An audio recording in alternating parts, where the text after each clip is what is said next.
It started the way most HOA problems start, with a note. Not in my mailbox, not politely tucked under my doormat.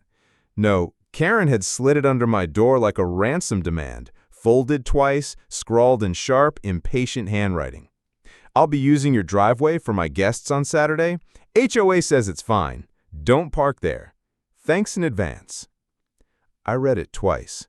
Once in disbelief, the second time in something much closer to a slow-burning fury.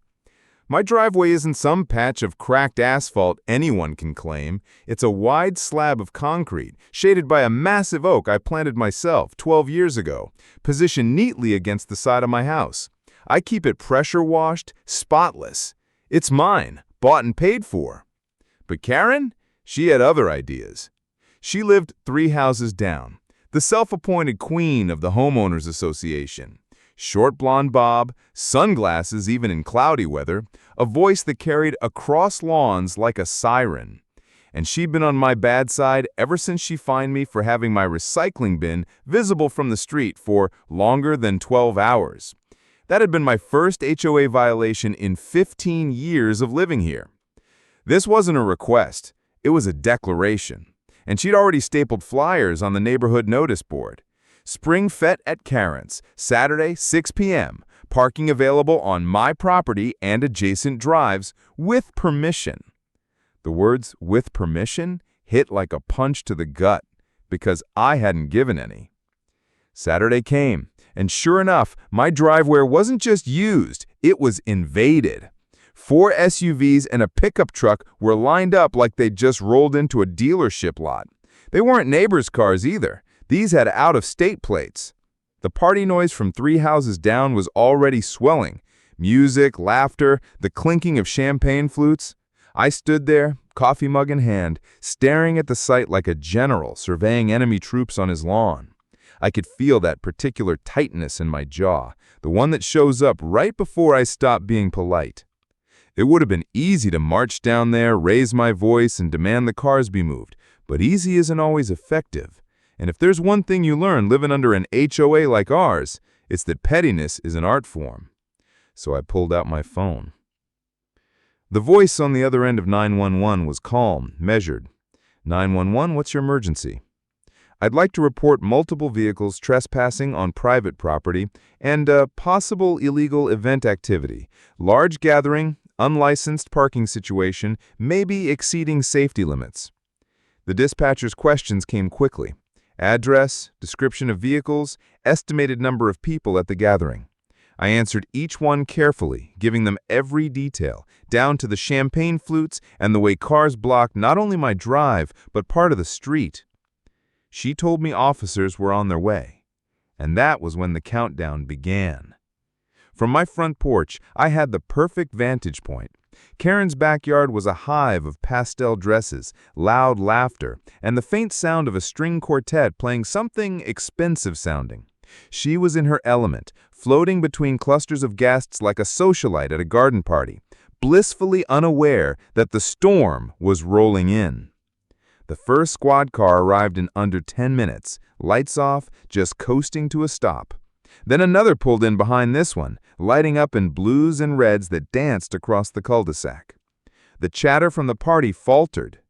I watched as 2 officers, one tall and lean, the other broad-shouldered with a clipboard in hand, made their way toward Karen's front gate. They didn't knock, they announced loudly. Within seconds, Karen appeared at the entrance, all smiles at first, until they gestured toward the row of vehicles clogging my driveway. I couldn't hear every word, but her body language was unmistakable. Hands on hips, incredulous shake of the head, that fluttery laugh people use when they're trying to charm their way out of a ticket. It didn't work. The officers began riding. I stepped off my porch, walking casually toward my driveway like I was just checking the mail. When the tall officer spotted me, I raised a hand in greeting. "Sir," he called, "this your property?" "It is," I said, voice calm but carrying just enough. "And I don't recall renting out my driveway for private functions." Karen turned to glare at me, her voice rising. "Oh, come on, you weren't even using it. I told you in advance. No, you told me you were taking it. There's a difference." her face flushed red beneath the afternoon sun. The officer's clipboard scratched again. I noticed he wasn't writing just one ticket. He was flipping between pages. This was going to be multiple. "Tow trucks are already on the way," the broad-shouldered one said, almost cheerfully. Karen spun toward him. "Wait, what? You can't just—" "They're illegally parked on private property. They can be cited and removed immediately. You can take it up with the towing company if you like." I'll never forget the look she gave me then. Part disbelief, part fury, and part that calculating expression people get when they realize they've badly underestimated their opponent. The first tow truck pulled up 5 minutes later, diesel engine rumbling like a war drum. The party had gone quiet now. Guests standing in clusters, watching as the driver hooked chains to the first SUV. Karen tried to intercept, waving her arms, even standing in front of one vehicle. But the officer simply stepped forward, told her to move, and when she didn't, positioned himself directly between her and the truck.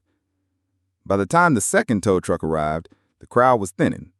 Champagne glasses were abandoned on patio tables, the string quartet had stopped playing, and in the middle of it all, Karen stood with the arms crossed, lips pressed tight, watching her special evening unravel in real time. It took less than an hour for every single car in my driveway to be gone. The street was clear again.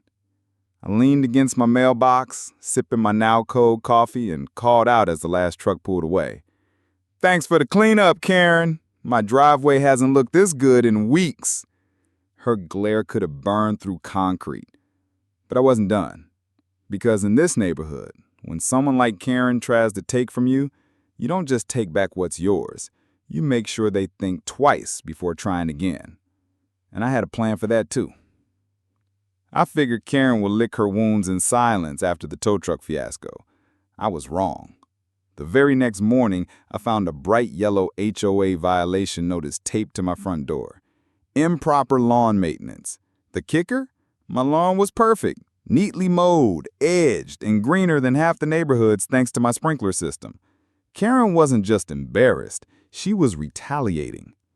2 days later, another notice. Improper placement of trash bins. The bins weren't even visible from the street. Then came unapproved exterior modifications because I'd replaced my mailbox last year with the exact same model. It was textbook HOA harassment, and she was orchestrating it. But here's the thing. When you've lived under Karen's reign long enough, you learn to play the long game. I wasn't just going to swat away her petty attacks. I was going to make them backfire. So I pulled out my HOA binder, every charter, bylaw, and policy printed and tabbed. I spent a week reading through it, highlighter in hand. And somewhere between event permitting requirements and traffic and parking regulations, I found my golden ticket. Karen's little spring fete, the one with 90 guests and no permits, it wasn't just a parking violation. It was a major HOA breach. Hosting an event of more than 20 people required written approval, proof of insurance, and advance notice to the HOA board. And judging by the stunned look the president gave me when I casually asked to see the event records, Karen had skipped all of it. This wasn't a small fine. This was the kind of infraction that could strip someone of their position on the board. I filed a formal complaint, not the half-hearted kind neighbors toss in out of spite. Mine came with photographs, time-stamped footage from my security cameras, and the police incident report from the night of the tow truck raid. The board had no choice but to call an emergency hearing. It happened on a Thursday evening in the HOA meeting hall. Karen arrived in her usual armor, tailored dress, designer handbag, the faintest whiff of expensive perfume. But her eyes were sharp, scanning for allies. She didn't find many. The president opened the meeting with the formalities, then cleared his throat.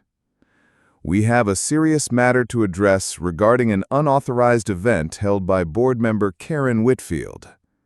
Karen's smile didn't falter, but I saw her fingers twitch on the table. They laid out the evidence, one piece at a time. The flyers, the lack of permits, the number of guests. The video of officers speaking to her. The sound of her voice on the recording, insisting she had permission to use my property. When they got to the part about the trespassing vehicles and the police involvement, the room grew still. Neighbors were leaning forward, some hiding smirks. Karen tried to spin it. She said it was a misunderstanding, that she thought the adjacent drives rule allowed her to use mine if I was not actively parked there, that she'd sent notice, the same passive-aggressive note she'd shoved under my door. It didn't fly. The vote wasn't even close. 7-1, she was stripped of her HOA board position effective immediately, fined for the violations, and warned that any further incidents could result in legal action. The look she shot me as she left was pure venom. But I wasn't afraid, because I knew the worst was yet to come. For her. You see, without her board shield, she was just another resident. And all those people she'd fined, lectured, and humiliated over the years, they were waiting. Within a week, her mailbox was full of legitimate complaint notices. Her over-decorated lawn ornaments, not in compliance.